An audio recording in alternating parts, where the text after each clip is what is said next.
Sí, de hecho, este proyecto he notado mucho en mis viajes en países latinos que no hay muchos libros en español. Sí existen en varios lugares, pero no hay muchos. Y decidimos, por la gracia del Señor, a empezar a traducir esos libros para que los podamos vender de manera accesible para todos. Entonces, sí, gracias por tu apoyo en esto.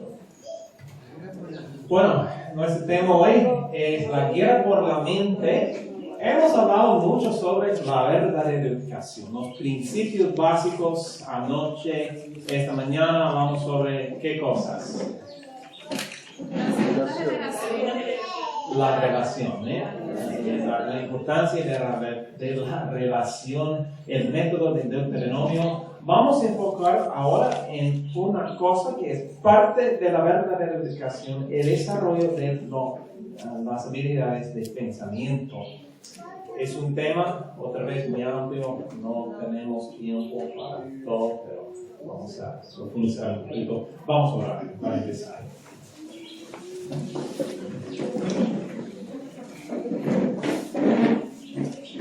Nuestro Padre Celestial, reconocemos que necesitamos tu ayuda para entender de la verdad, para entender de tu plan.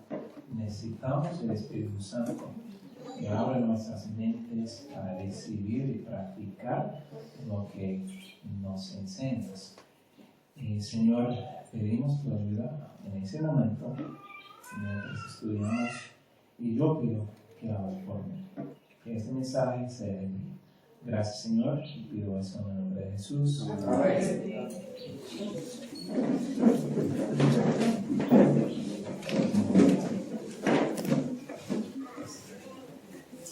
Estamos en una batalla, como hemos hablado, en este gran conflicto entre Cristo y Satanás. Hay una batalla y el campo de la batalla es la mente. Es el campo de la batalla.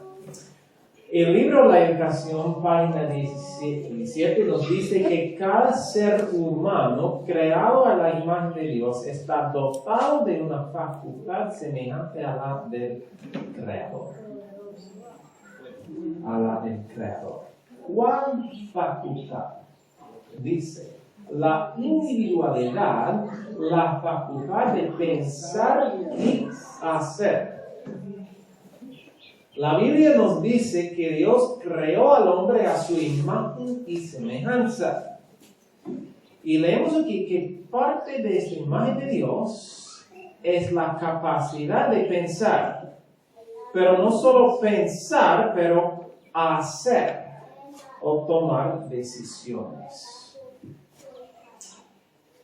Cuando Dios creó al hombre, dijo, quiero darle al hombre una habilidad especial. Quiero darle al hombre una habilidad que yo tengo, dijo Dios. La habilidad de pensar. Pensar y hacer. Para tomar decisiones y saber la razón por qué ha tomado la decisión. Para razonar de la causa al efecto. Para conocer las razones y la evidencia de su creencia. Es parte de la imagen de Dios. Pero tenemos enemigo, ¿sí o no? Tenemos enemigo. Satanás odia la imagen de Dios. Y ha sido su propósito durante los últimos 6,000 años destruir la imagen de Dios en el alma. Si la capacidad de pensar, de tomar decisiones individuales es parte de la mente de Dios, ¿creen ustedes que Satanás ha atacado esta cosa? Creo que sí. De hecho, unos estudios han encontrado algo interesante, que estamos en el punto más bajo de las capacidades de pensar en la historia del mundo. Más del 80% de los empleadores dijeron que los recién graduados eran deficientes en pensamiento crítico. Otro estudio encontró que menos de Menos de 1% de los graduados de la escuela secundaria tienen la habilidad de pensar críticamente. Menos de 1% graduados de la escuela secundaria. ¿Tenemos problema? Pero ¿qué dice Dios? Es parte de la imagen de Dios. Pensar. Y hay muchos puntos de vista en que podemos considerar este tema, pero quiero considerarlo desde el punto de vista espiritual. Es importante pensar para las cosas académicas. Sí. Es importante para la vida diaria. Sí. Pero es importante para las cosas espirituales, vitalmente importante. La pureza moral depende del pensar y obrar de la manera de vida. La pureza mental, moral, ¿quién quiere? Todos, ¿no? ¿Depende de qué? Pensar y obrar de la manera de vida. También los jóvenes deben ser adiestrados para ser pensadores. Entonces debe ser parte de la educación. ¿Sí? El Señor invita a todos aquellos que quienes trabajan a que se esfuercen mentalmente al máximo. Para obrar, para trabajar en la obra de Dios, necesitamos pensar. Es importante. Dios le ha dado talentos que Él desea que usen. Él les ha dado mentes y quiere que lleguen a ser pensadores. Y que piensen por sí mismos y hagan sus planes en vez de depender de otros para que piensen y planeen por ellos. Y eso es lo que vemos en el mundo hoy en día. Todos hacen lo que hacen porque todos los demás lo hacen. Es difícil ir contra el corriente. Cada ser humano, pero vamos a continuar. Cada ser humano, creado a la imagen de Dios, está dotado de una facultad semejante a la del Creador. La individualidad, la facultad de pensar y hacer. Pero ahora continuamos. La obra de la verdadera educación consiste en desarrollar esta facultad. ¿Cuál facultad? La facultad de pensar. En educar a los jóvenes para que sean pensadores y no meros reflectores de los otros hombres, de los pensamientos de otros hombres. Tenemos contrastada aquí el plan de la falsa educación contra el plan de la verdadera educación. El plan de la verdadera educación se enfoca en desarrollar ¿qué?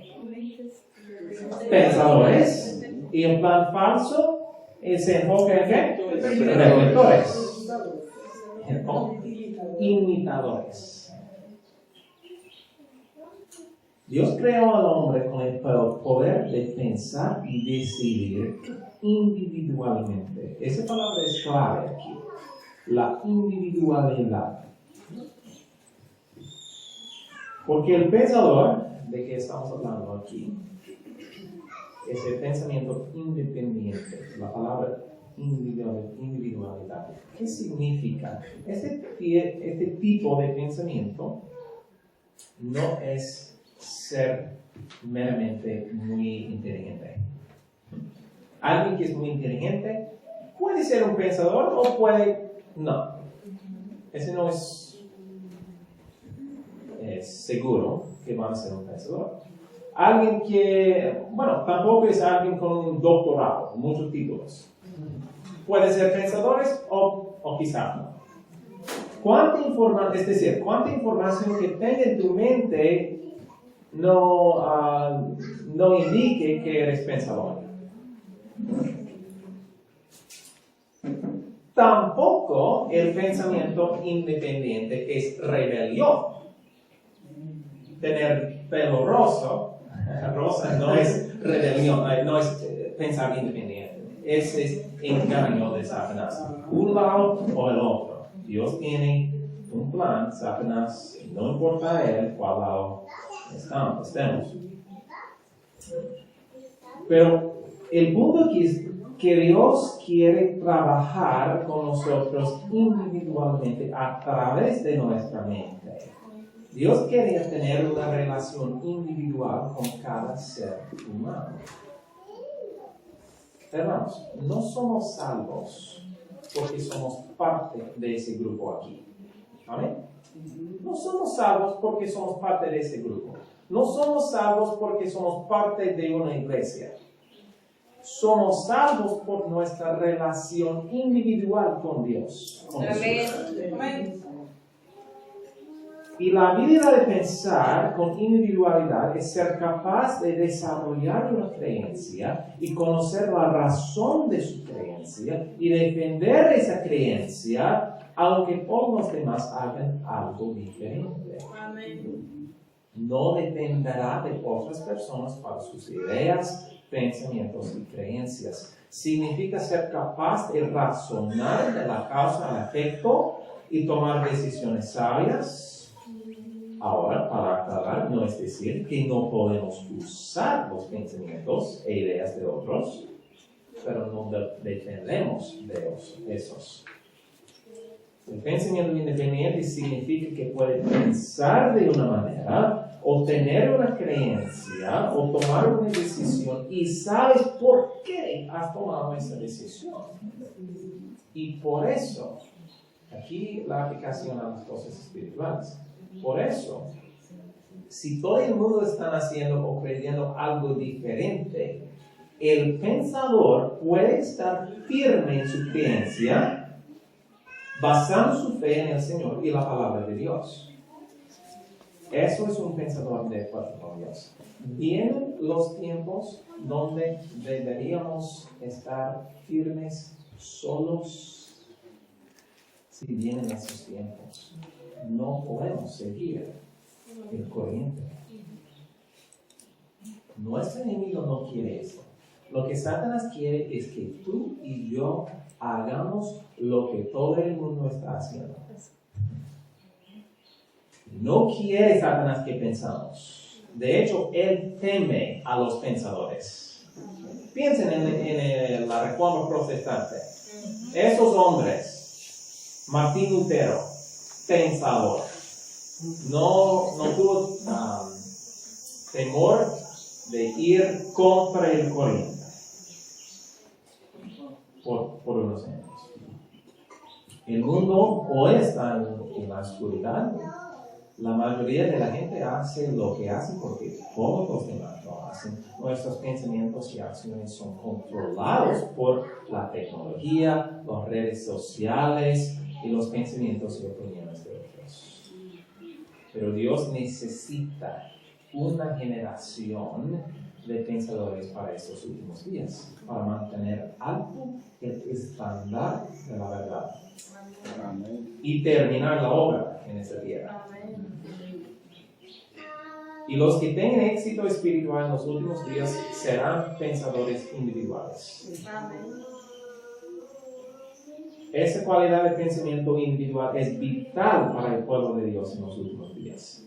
Porque llegará un momento en que todo el mundo pensará de una manera determinada y tendremos que oponernos a él. Tendremos que defender solos nuestras creencias. No podremos confiar en los pensamientos y opiniones de nuestro pastor o en los pensamientos de nuestros amigos o en las redes sociales o de la sociedad o de cualquier otra persona. Tenemos que ser pensadores individuales. Porque la batalla final es una batalla por la mente. Vamos a Apocalipsis.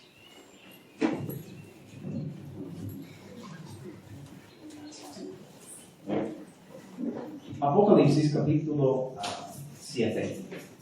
Versículos muy conocidos, pero se ilustran el concepto de la verdad que la batalla final es una batalla por la mente. La batalla final es una batalla por la mente. Apocalipsis 7, empezamos con versículo 2. Vi también a otro ángel que subía de donde sale el sol y tenía sello de Dios vivo. ¿Quién quiere el sello de Dios vivo? Todos. Amén. Y clamó a gran voz a los 4 ángeles a quienes se les había dado el poder de hacer daño a la tierra y al mar, diciendo, no hagáis daño a la tierra, ni al mar, ni a los árboles, hasta que hayamos celado en sus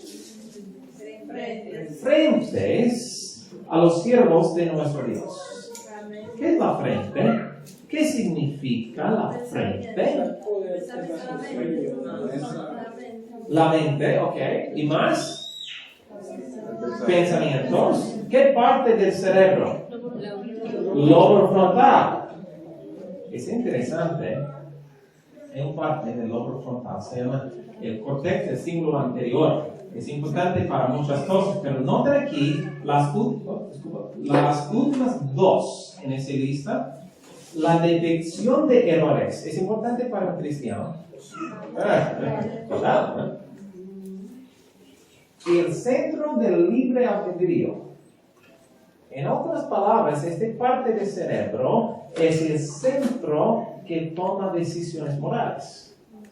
¿Y qué dice la Biblia? ¿Qué dice Dios? Quiero poner mi sello sobre esa parte. No es una marca visible. ¿Entendemos? ¿No? Representa un punto donde Dios está diciendo, ya sé que cada decisión va a ser por mi lado. Pero ¿es Dios el único que quiere poner su sello en nuestra mente? No. Vamos a Apocalipsis 14. Apocalipsis 14. Versículo 9. 14:9. Y el tercer ángel los siguió diciendo a gran voz, si alguno adora a la bestia y su imagen, y recibe la marca en su frente o en su mano. ¿Dónde reciben los hombres la marca de la bestia? La frente. ¿Frente o mano? Frente o mano. Ambos lados quieren poner su sello en la frente. La batalla final es la batalla por la mente. Y hay muchos otros versículos en la Biblia. Dice Romanos 12. Vamos a ver. Romanos 12, 2. Romanos 12 y versículo 2. No os conforméis a este siglo. Esa palabra, conformar, es parecido a reflejar, ¿no? No os conforméis a este siglo, sino transformaos, ¿cómo? Por medio de la renovación de vuestro entendimiento. Dios quiere trabajar a través de nuestras mentes. Amén. De hecho, nos dice mensajes para los jóvenes, la guerra en que estamos comprometidos es en gran medida mental. Era un historiador, Carter Woodson, quien dijo, cuando controla el pensamiento de un hombre, no tiene que preocuparse por sus acciones. ¿Satanás sabe eso? Por supuesto. Y por eso está tratando de controlar la mente. Hubo un líder muy famoso, muy conocido, muy adorado por su país, quien dijo, qué afortunados para los líderes que los hombres no piensen. Nada más de Adolfo Hitler. Wow. Qué afortunados para los líderes que los hombres no piensen. Muchas veces pensamos que Hitler llegó al poder por la fuerza de la guerra y las armas, pero no. Hitler fue elegido por una mayoría de votos. Y quizás pensamos, pero yo no voy a tomar esa decisión. Fueron los cristianos los que votaron a Hitler al poder. Incluso más del 90% de los adventistas del séptimo día votaron por Hitler. ¿Por qué? Porque nadie estaba pensando. Estaban haciendo lo que todos hacían. La obra especial de Satanás en esos últimos días es posesionarse de la mente de la juventud. Y no solo a los jóvenes, ¿no? Es para todos. Pero, ¿qué tiene que ver esto con el tema de la educación? En realidad, este cuestión de las habilidades de pensamiento, es en el mayor sentido un problema educativo. Vamos a leer otra vez, vamos a la cita que hemos leído, que es la obra de la verdadera educación, desarrollar la facultad de pensar. Entonces, si es la obra de la verdadera, desarrollar la habilidad de pensar, es la obra de la falsa, desarrollar la reflector. Y creo que el Señor nos está dando una advertencia aquí. Hay dos sistemas educativos, una verdadera y una falsa, y podemos identificar cuál sistema es, depende en lo que está desarrollando en el estudiante. ¿Está desarrollando la habilidad de pensar o solo reflejar a los demás? Y yo, como educador, cuando leí esta cita, fue el momento en el que dije, ajá, ahora tiene sentido. Ahora tiene sentido. A pensar en los sistemas convencionales de educación en los que me estaban formando como profesor para trabajar, me di cuenta de cuánto tiempo se dedica a enseñar a los reflectores. Año tras año en la escuela, damos a los niños libros de texto. ¿Hecho? Sí. Libros de texto que alguien ha escrito o clases que alguien ha pensado y elaborado, y simplemente les decimos a los niños que lo recuerdan. ¿Hecho? Se lo aprendan. Lo memorizan. Lo memorizan. Aquí está, otras palabras, aquí está la información, solo hay que recordarlo. Eso es formar un reflector, no un pensador. Un copy-paste. Sí.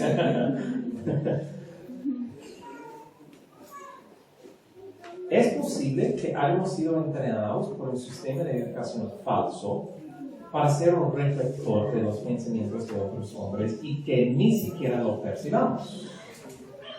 Voy, en ese momento, quiero considerar 10 tácticas que afectan la habilidad de pensar, desde el punto de vista del sistema de educación. Otra vez, hay mucho en que podemos hablar, pero vamos a enfocar en eso por unos momentos. Cosas comunes que afectan la habilidad de pensar. La falta de actividad física. Hemos estudiado ya que los poderes físicos se ayudan o se forman la base para los poderes mentales y espirituales. ¿Recordamos? Sí. Y lo que la ciencia nos muestra es que las áreas del cerebro que son responsables para tomar decisiones y la capacidad de pensamiento crítico se desarrollan a través de la actividad física. ¿Y qué decimos a los niños en la escuela? Siéntese, ¿no? Queda quieto. Pero la investigación nos dice que ahora para el niño pequeño la actividad física es en realidad más importante que el tiempo estudiando. De hecho, se afecta en parte del cerebro, se llama el cerebelo. Este cerebelo es conectado con niveles superiores, frontales en el cerebro, conectado con la capacidad para realizar actividades repetitivas automáticamente, como escritura de mano, habilidades cognitivas, lenguaje, interacción social, música y atención. ¿Quién han usado su cerebro hoy? 3 personas. Okay. ¿Cómo podemos desarrollar esta parte del cerebro tan importante? El ejercicio físico es necesario para desarrollar esa parte del cerebro.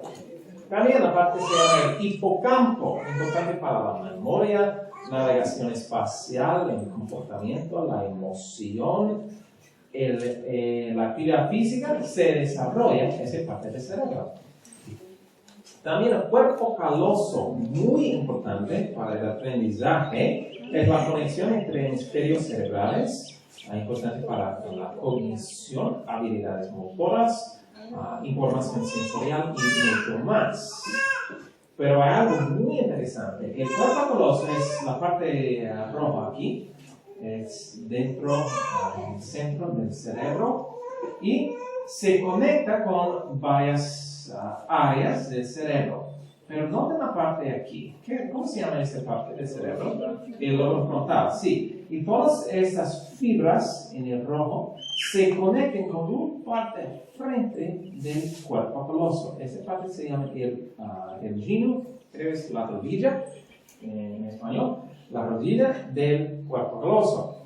Y lo que muestra la ciencia es que la actividad física se desarrolla esa parte del cuerpo coloso que se conecta al lobo frontal. El movimiento físico, actividad física, se ayuda a pensar. ¿Qué tipos de movimientos son importantes?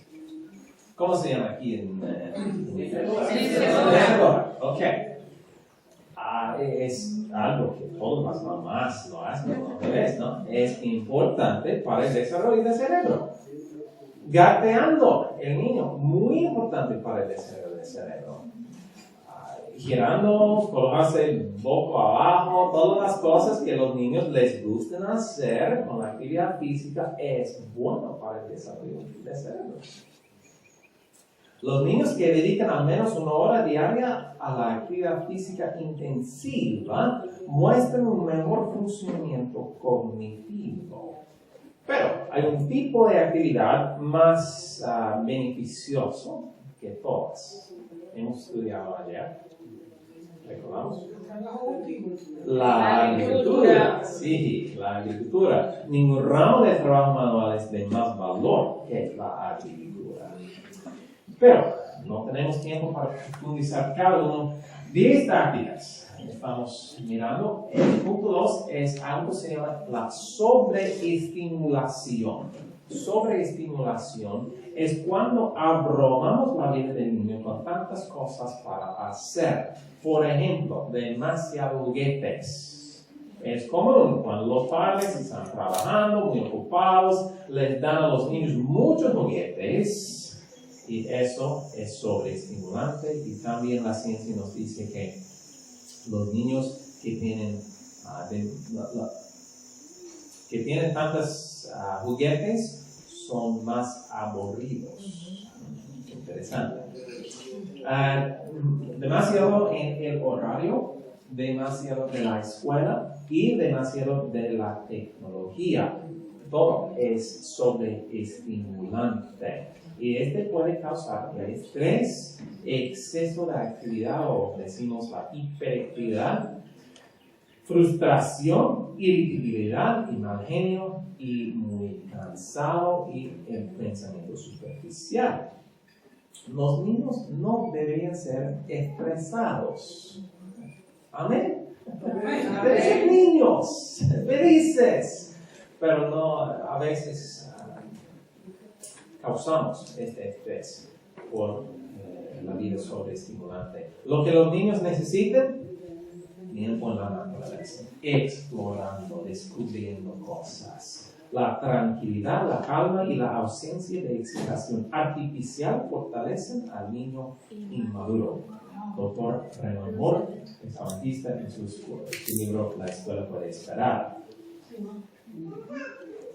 Punto 3. El demasiado estudio. Bueno, ¿es el estudio algo bueno? Sí. Me encanta estudiar, pero podemos tener demasiado de una cosa buena. Demasiado estudio puede causar el aprendizaje superficial, agotamiento, enfermedades, dificultades de aprendizaje. Y por eso nos dice el Espíritu de Profecía, su tiempo debe dividirse entre la adquisición del saber por los libros y la del conocimiento de un trabajo práctico. Debemos dividir el tiempo. ¿En cuántas escuelas se hace? Muy raro, ¿no? Al dividir el tiempo, pero es necesario. Punto 4. Cosas que se dan en el desarrollo de mente. Las pruebas, o podemos decir los exámenes de la escuela, ¿son buenos para el aprendizaje? De hecho, no se mide bien el aprendizaje. Las pruebas son una forma muy directa e inefectiva de comprender el aprendizaje. Y puedo explicar mucho en eso, pero para mí hay una historia, una parábola que ilustra excelente. Aquí tenemos la escuela de los animalitos con su profesor que está diciendo para una selección justa todos deben realizar al mismo examen. Suba ese árbol. ¿Quién va a tener éxito? El mono. Sí, puede ser. El ave puede volar. ¿Quién va a fracasar?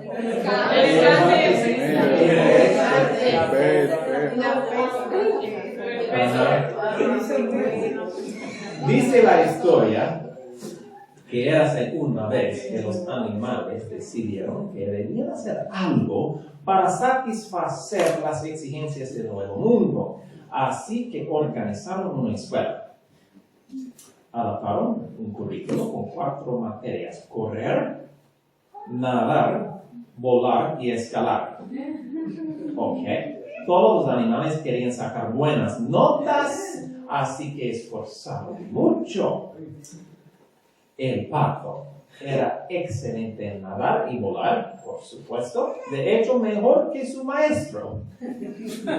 Pero estaba por detrás de sus compañeros en correr y escolar, así que tuvo que quedarse después de la escuela para practicar esas 2 materias. Pronto, sus pies palmeados se desgastaron tanto por correr que era solo mediocre en nadar. La ardilla. ¿Tienen ardillas aquí? No. ¿No? Aquí es uno. Podemos decir los momos o algo así, pero al principio del año la ardilla era la primera en su clase en escalar y correr y era la segunda después del pato en volar, de hecho. Pero desarrolló graves problemas de frustración en la clase de vuelo porque su profesor le hizo empezar desde el suelo hacia arriba en vez de desde la copa del árbol hacia abajo. Así no es como volar, dijo la ardilla. Pero para empeorar aún más las cosas, ustedes deben entender que las ardillas son muy activos. Para empeorar aún más las cosas, debido a que la ardilla se retorcía y hablaba constantemente en clase y tenía dificultades para prestar atención, se le diagnosticó un trastorno del aprendizaje. La ardilla acabó recibiendo clases de recuperación y tuvo que ser medicada para poder seguir con su trabajo escolar. El conejo comenzó en la cima de la clase de la carrera, pero tuvo un ataque de nervios a causa de tanto trabajo de recuperación en la natación. El zorro. ¿Tienen zorros? No. Perros son parecidos. Este zorro, este perro, tenía un talento innato en la clase de correr, por supuesto, y sacaba buenas notas en escalar y nadar, pero se frustró tanto al no poder sacar buenas notas en volar que empezó a atacar a sus compañeros. Incluso intentó una vez comerse al pato. Su comportamiento fue tan perturbador que fue expulsado de la escuela. Se juntó con una banda de delincuentes y finalmente acabó en un centro para animales delincuentes. El elefante, mientras tanto, desarrolló una baja autoestima porque no podía hacer bien ninguna de las tareas. Cuando se hundió en depresión clínica, su terapeuta le convenció para que probase en otra escuela. Se centra en materias como el levantamiento y el transporte. El elefante se sintió decepcionado, pero porque las carreras del levantamiento y transporte no eran tan prestigiosas como las de vuelo, natación, escalada o carrera. Pero aunque siempre se sintió inferior, consiguió ganarse la vida decentemente y mantener a su familia. Y hubo un grupo de animales que fue un problema para el sistema escolar. ¿Tienen un animal parecido aquí en Dominicana? Se llaman marmotas o perritos de la pradera. Los hurones. Ok, este animal es perrito de la pradera, se llama. Y ellos se quedaron fuera de la escuela y lucharon contra el impuesto. ¿Por qué la administración no quiso añadir la excavación al currículo? Encargaron a sus hijos al tejón y más tarde se unieron a las marmotas y a las tuzas para fundar unas escuelas en sus hogares muy exitosos. Bueno, nos venimos a la historia. Pero, ¿cuál es el significado? Podemos ver el significado. Podemos ver cómo el grave es. Cada animal es diferente. Porque Dios lo creó así. Cada niño es diferente, ¿sí o no? Sí. Muy diferente. ¿Por qué? Porque Dios tiene lugar para cada uno en su hogar. Y los padres deben unirse a Dios y recibir instrucción de Él para dar a sus hijos una educación individualizada que nos prepara para la obra que Dios tiene para ellos. Y las pruebas, las evaluaciones, muchas veces en la escuela son un método que intenta que todos los niños aprenden lo mismo y de la misma manera. No es el método de Dios. Dice David Elkin en su libro El niño apresurado, el modelo de la educación como una fábrica ignora, es interesante la palabra, como una fábrica, ¿no? Una fábrica, sí. Todos los productos salen la misma. Ignora las diferencias individuales en las capacidades mentales y a la rapidez del aprendizaje y los estilos de aprendizaje. Se presiona a los niños para que cumplan con las mismas normas medidas por las pruebas estandarizadas. Y estos exámenes indican que aquellos que no pueden mantenerse al día con ese sistema a menudo se consideran como vasos defectuosos y están etiquetados con problemas de aprendizaje o TDAH. Entonces, uno de los problemas con estas pruebas, exámenes, no se permite una variedad de estilos de aprendizaje. Los estudiantes ven las pruebas como el objetivo de la escuela en lugar de aprender. ¿Es hecho? La memorización de rutina reemplaza el pensamiento crítico y analítico, ahoga la creatividad, promueve el engaño, promueve la competencia, cual es contra el reino de Dios, y no mire con exactitud el aprendizaje. Pero, el tiempo se corre. Mala salud y nutrición. ¿Necesitamos buena comida para el buen pensamiento? Sí, tenemos un mensaje de salud, gracias a Dios. Pero este mensaje no es solamente para que vivimos por más tiempo. Es para la salud de nuestras mentes. Y sabemos por la ciencia que por los ejemplos, la leche materna, vamos a hablar sobre eso esta noche, pero es esencial para el desarrollo adecuado del niño. A medida que el niño crece, las verduras de hoja verde son muy importantes para el desarrollo del cerebro, especialmente el hipocampo. La ciencia también nos dice que el azúcar y muchos aditivos artificiales son perjudiciales para el cerebro del niño. Dios nos ha dado una dieta perfecta y su plan es el mejor para el desarrollo del cerebro. Punto 6. Segregación por edad. Ustedes han notado la tendencia de la sociedad hoy en día que los niños y los jóvenes pasan más tiempo con los de su misma edad, más específicamente separados de los adultos, separados de los que pueden enseñarles a pensar correctamente. En general, los compañeros tienden a enseñar a los niños a pensar como sus compañeros. Y es difícil en ese ambiente de pares de sus compañeros hacer diferente.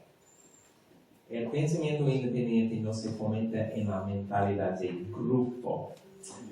Pero este fenómeno es algo bastante nuevo. La colocación de niños en clases separadas con otras de la misma edad es un fenómeno bastante reciente. La segregación por edad no se produjo con toda su fuerza hasta que el advenimiento de las leyes de educación obligatoria trajo gran afluencia de niños al sistema escolar público.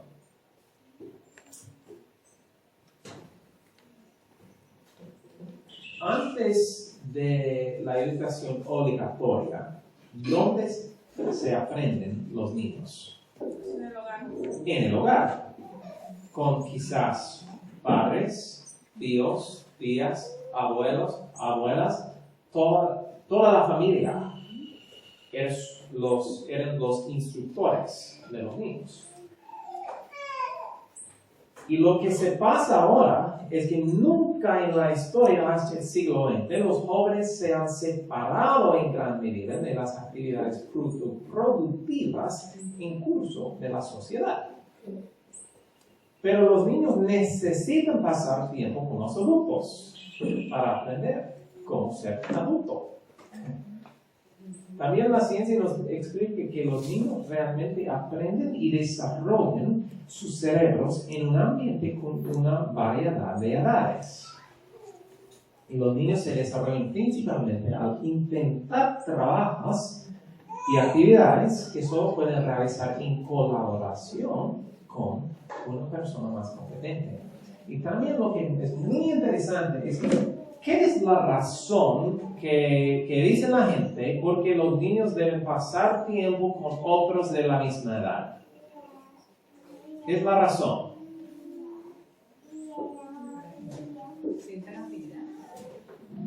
La socialización, quizás. ¿No se dicen aquí en la República Dominicana que los niños deben pasar tiempo con otros de la misma edad para la socialización? ¿Se dice? Ajá, ok. Pero la ciencia nos muestra que esto es mito. Los resultados parecen mostrar que el desarrollo social de un niño depende más del contacto con grupo y menos del contacto con otros niños, como se pensaba anteriormente. Lo que la ciencia nos muestra es que los niños realmente necesitan contacto con los adultos para aprender cómo ser adulto. Es lógico. La televisión y los electrónicos, desafortunadamente no tenemos tiempo para profundizar este tema, pero muchas veces hablamos del mal contenido que vemos en la tecnología, pero lo que la ciencia nos muestra es que solo la pantalla, solo la tecnología daña el cerebro en desarrollo. También están muy adictivos. Quiero leer una cita del doctor Niklas Kardaras, que es especialista en adicciones. Escribió un libro excelente, se llama Glow Kids. Él dice, he trabajado con cientos de adictos a la heroína y adictos a la metanfetamina de cristal. Y lo que puedo decir es que es más fácil de tratar a un adicto a la heroína que un verdadero adicto a la pantalla. ¿Vamos a dar a estos niños la heroína? ¿Alguien padre aquí? Por supuesto no. Pero aquí tenemos en nuestras manos algo más adictivo de la heroína. Y la mayoría de los científicos recomiendan que los niños no se utilicen los medios antes de los 8 años. Algunos incluso dicen que no se utilicen antes de 12 años por el daño al cerebro. Es muy peligroso. Y por supuesto, es parte del plan de Satanás para controlar la mente.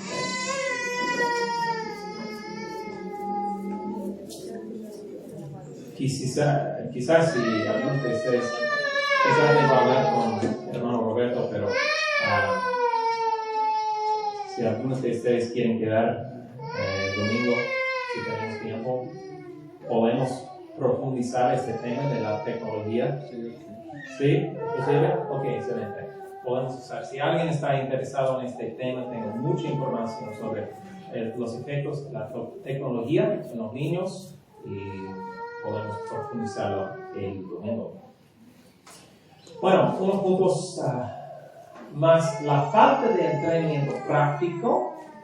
El libro de la educación nos dice que la educación que se basa mayormente en los libros induce a pensar superficialmente. ¿Hay algo erróneo en los libros?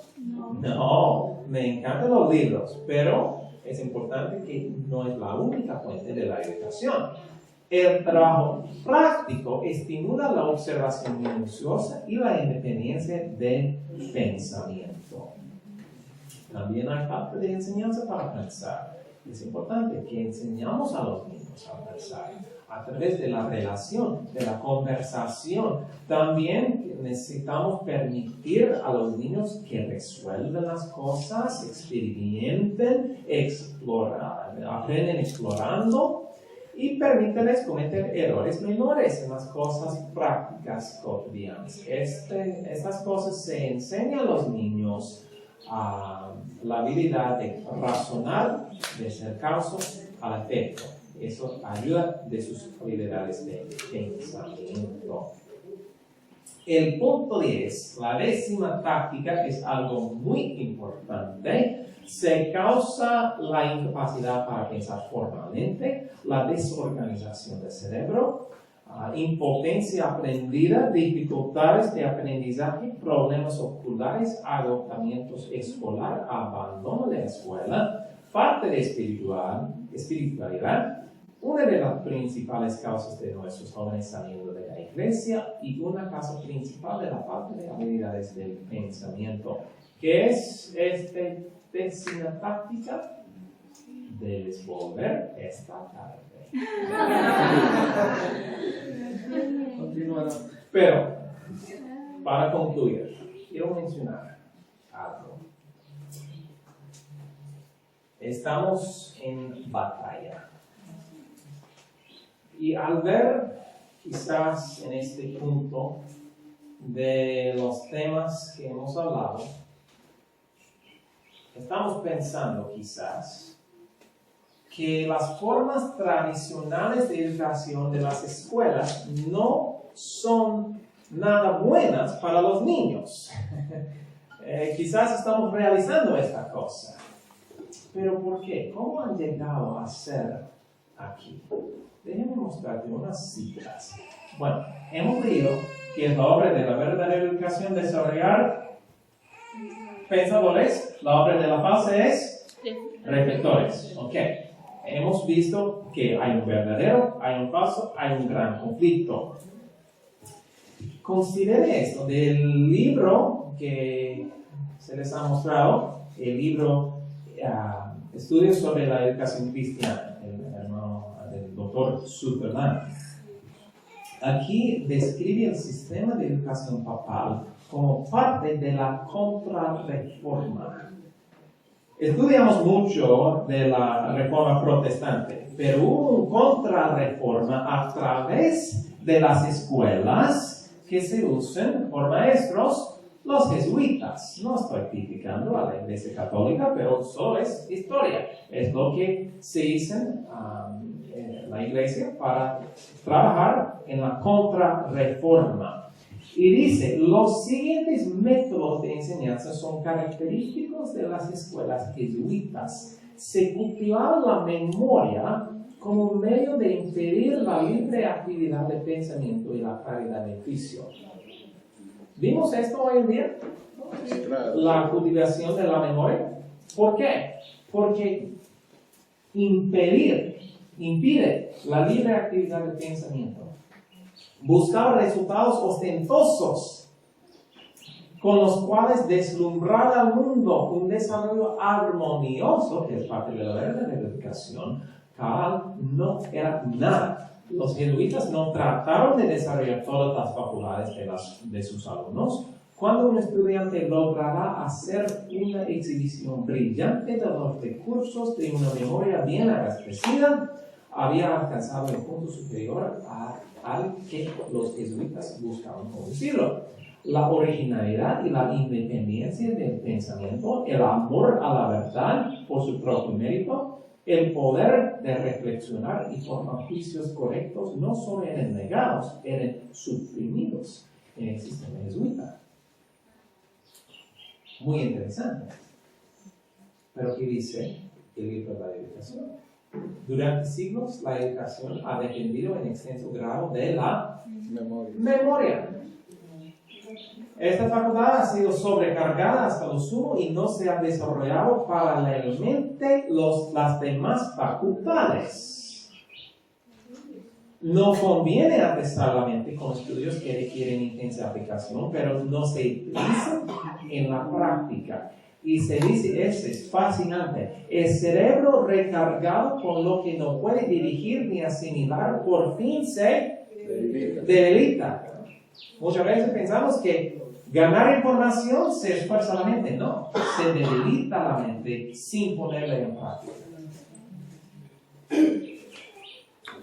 No puede realizar un esfuerzo vigoroso y serio y se conforma con depender del criterio y el discernimiento de los demás. ¿Eso queremos para nuestros estudiantes? Por supuesto, no. La educación que consiste en adiestrar la memoria tiende a descementar la reflexión personal, ejerce una influencia moral que se aprecia demasiado poco. A renunciar el estudiante a la facultad de razonar y buscar por sí mismo, se incapacita para distinguir la verdad y el error y es fácil presa del engaño. No cuesta inducirlo a seguir la tradición y la costumbre. Miren, padres, maestros.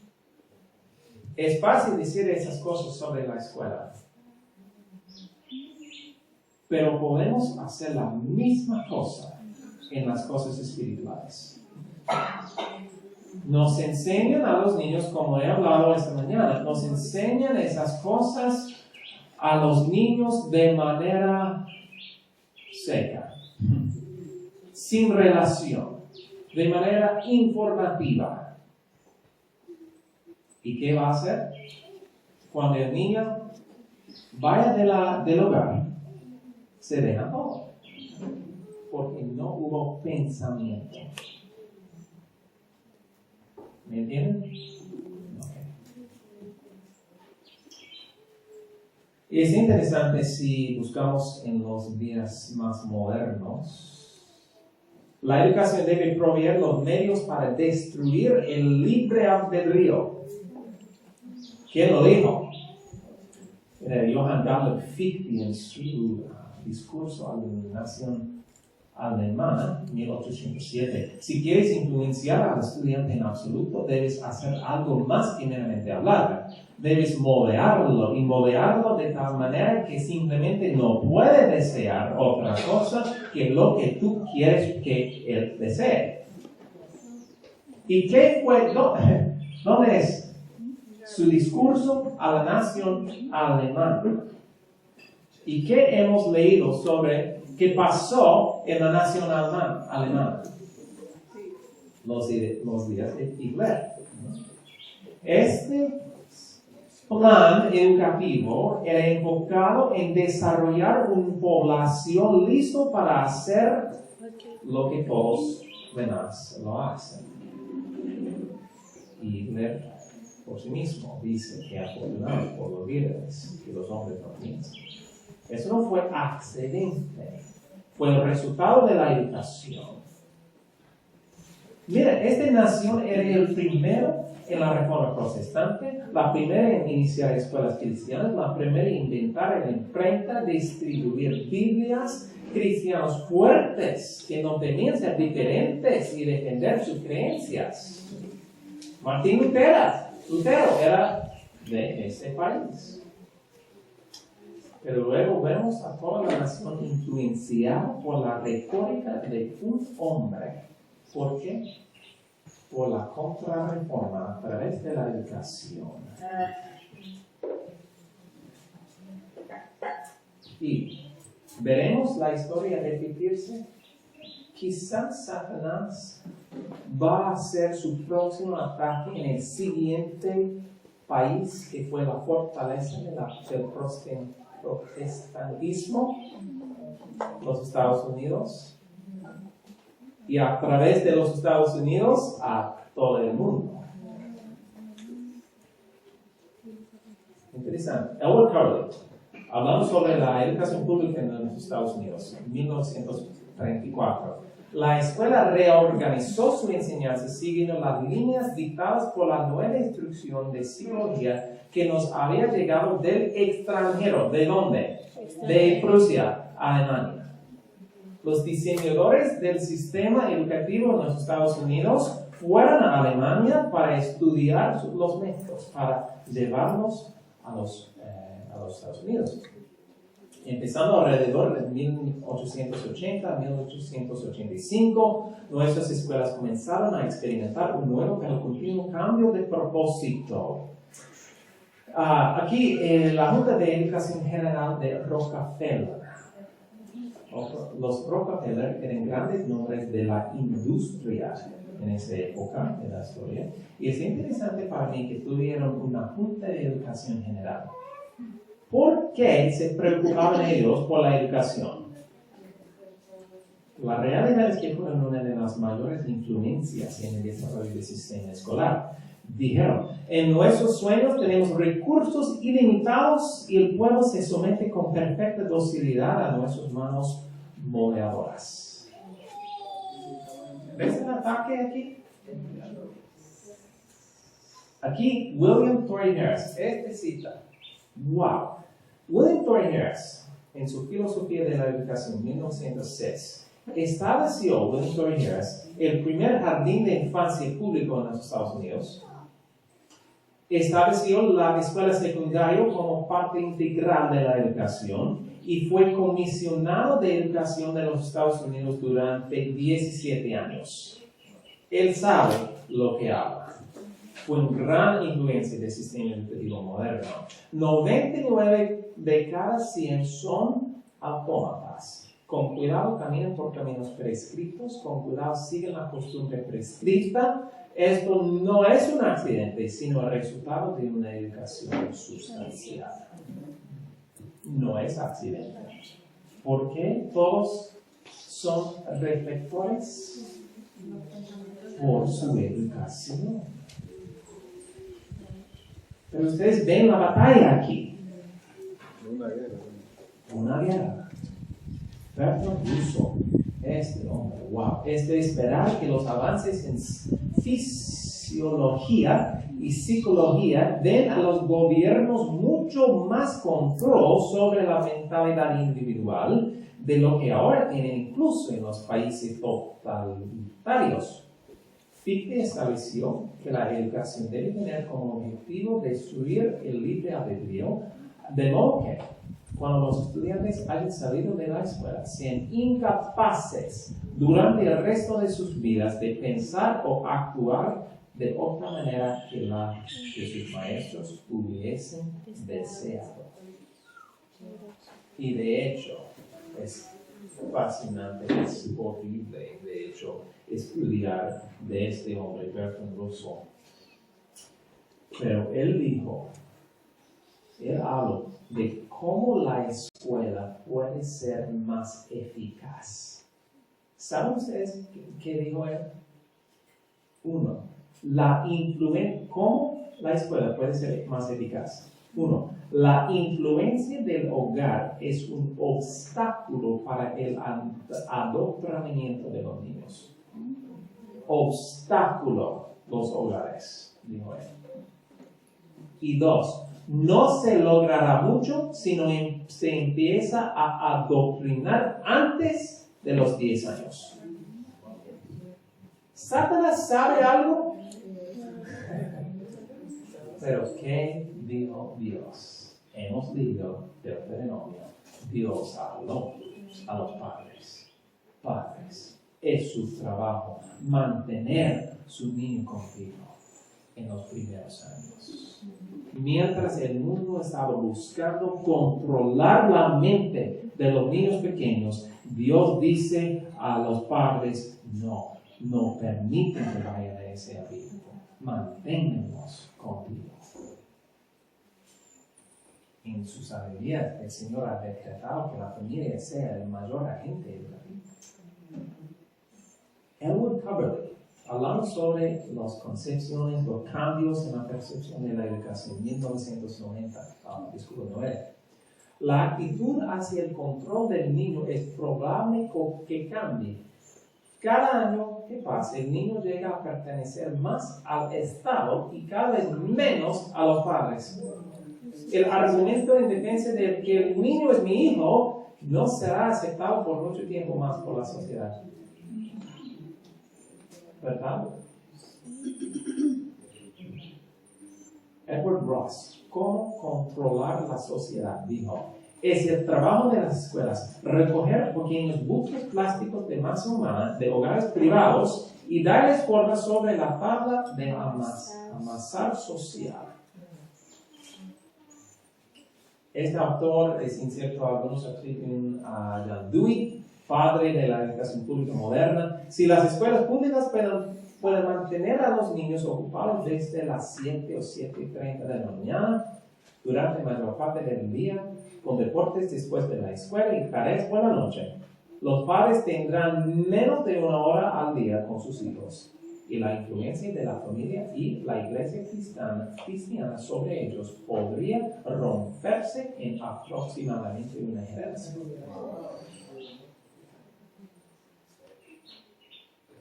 Y nosotros, Horace Mann, uno de los mayores líderes de la educación de los Estados Unidos. Nosotros entonces, que estamos comprometidos a la causa sagrada de la educación, ¿es verdad? ¿Es causa sagrada? Amén. Sí.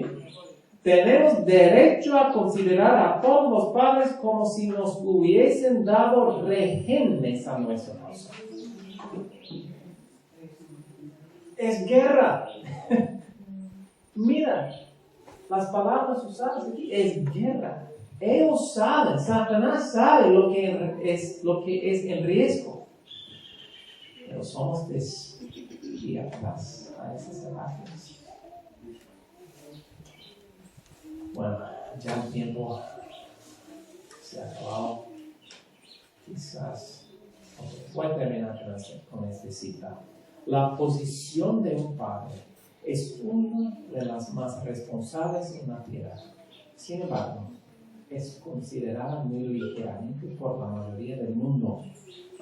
El futuro de la generación creciente está en manos de los padres, pues en gran medida ellos sostienen dentro de su control el destino de sus hijos, tanto por el tiempo como por la eternidad. La salvación de los jóvenes depende casi totalmente de la formación que reciben en la infancia.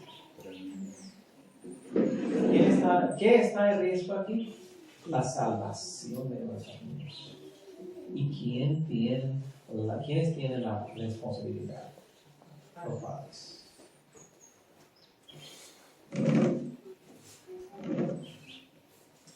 Bueno, esta tarde vamos a considerar la 10ª práctica, una práctica muy importante. Y quiero animarles a no decir, ¿cómo puedo decirlo?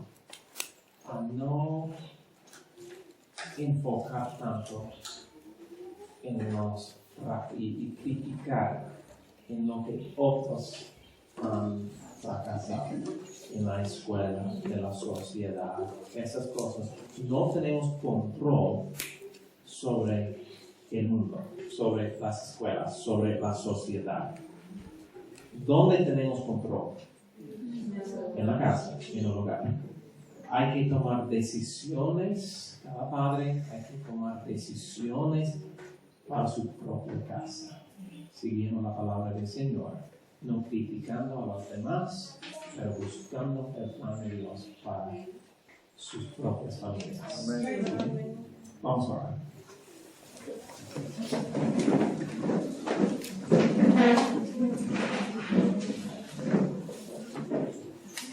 Señor, gracias por esta información que nos ha dado sobre la guerra, sobre esta batalla por la mujer.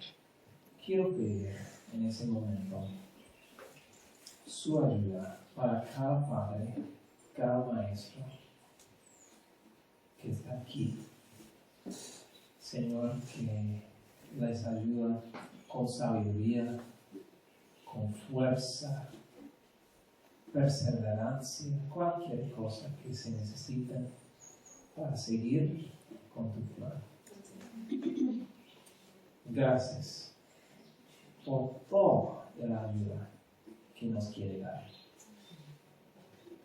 Y pedimos a continuación de este día, pedimos su ayuda, tu Espíritu Santo, y que seamos preparados para el sábado santo. Y pedimos eso en el nombre de Jesús. Amén.